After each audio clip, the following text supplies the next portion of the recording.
अस्सलाम वालेकुम रहमतुल्लाहि व बरकातुहू स्टूडेंट्स। मैं हूं Mohammad Hasan Iqbal. Welcome to my channel doctor biology. तो आज हम आपके लिए जिस टॉपिक पर वीडियो लेकर आए हैं उसका नाम है एंडोप्लाज्मिक रेटिकुलम, उसकी टाइप्स एंड फंक्शंस। हम आज इसकी एक्सप्लेनेशन जो है वो बगौर देखेंगे और इसके तकरीबन हर फंक्शन का अहाता भी करेंगे। वक्त को ज़ाया किए बगैर ही बढ़ते हैं अपने लेक्चर की तरफ। एंडोप्लाज्मिक रेटिकुलम, सबसे पहले इसकी डेफिनेशन की अगर हम बात करें तो endoplasmic reticulum is a network of interconnected channels that extend from cell membrane to nuclear envelope.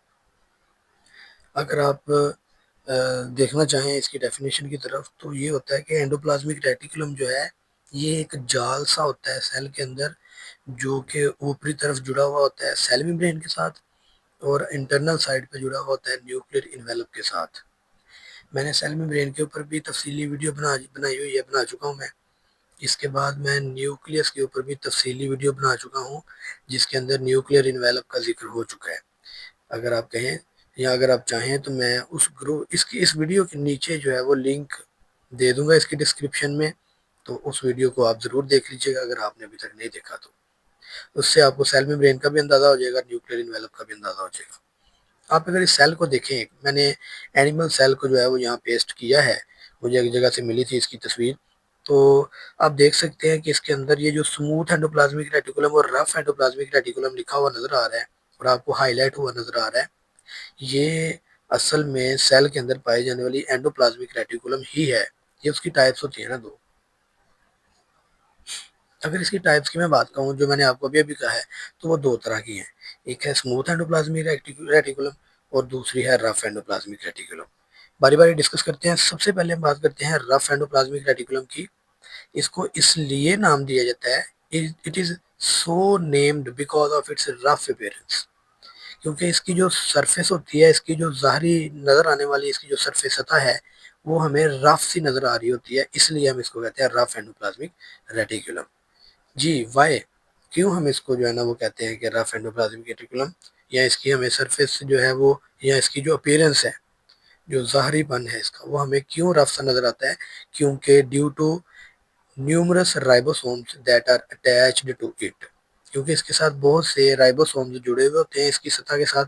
आप देख सकते हैं डायग्राम में कि जो रफ एंडोप्लाज्मिक रेटिकुलम है उसके साथ राइबोसोम जुड़े हुए हैं, जिसकी वजह से इसकी जो सरफेस है वो हमें रफ सी यानी कि खुरदरी सी नज़र आती है, स्मूथ नज़र नहीं आती है, फील ही नहीं होती है। फंक्शंस की तरफ बढ़ते हैं। रफ एंडोप्लाज्मिक रेटिकुलम यानी कि RER, R for rough, E for endoplasmic और फिर आर फॉर रेटिकुलम।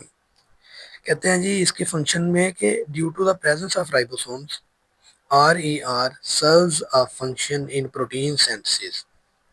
इसके साथ जुड़े हुए राइबोसोम्स की वजह से रफ एंडोप्लाज्मिक रेटिकुलम जो है ये प्रोटीन की तैयारी में अपना रोल परफॉर्म करती है।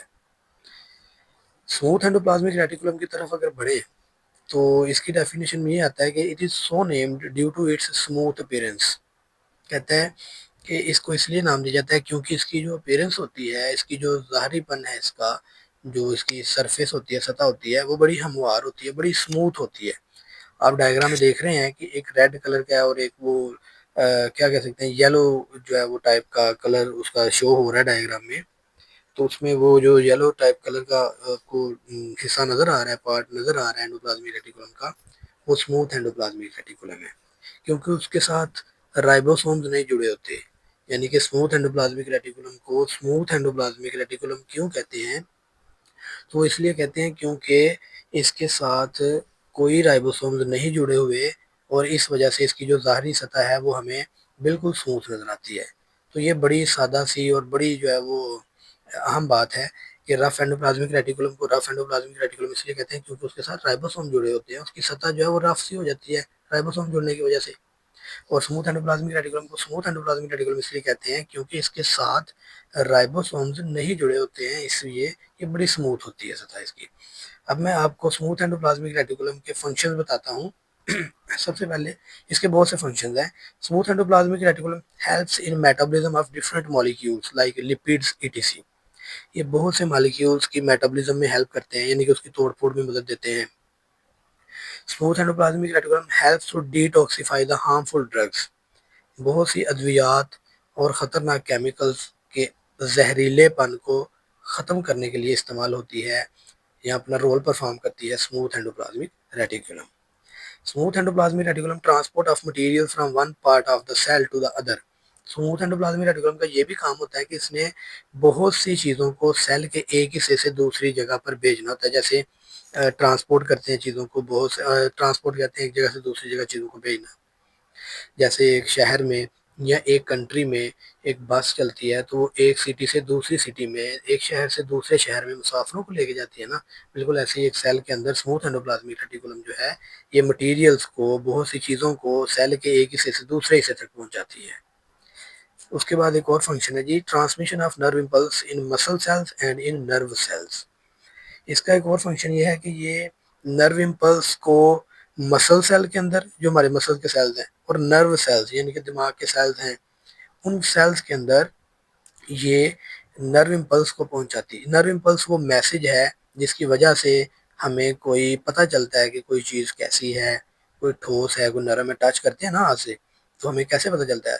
हमारा हाथ तो ब्रेन से बिल्कुल डायरेक्टली जुड़ा नहीं हुआ, तो वो उनके अंदर जो है वो एक मैसेज पता होता है उंगली में या हाथ में, तो वो ब्रेन को जाके बताता है। उस मैसेज को कहते हैं नर्व इम्पल्स।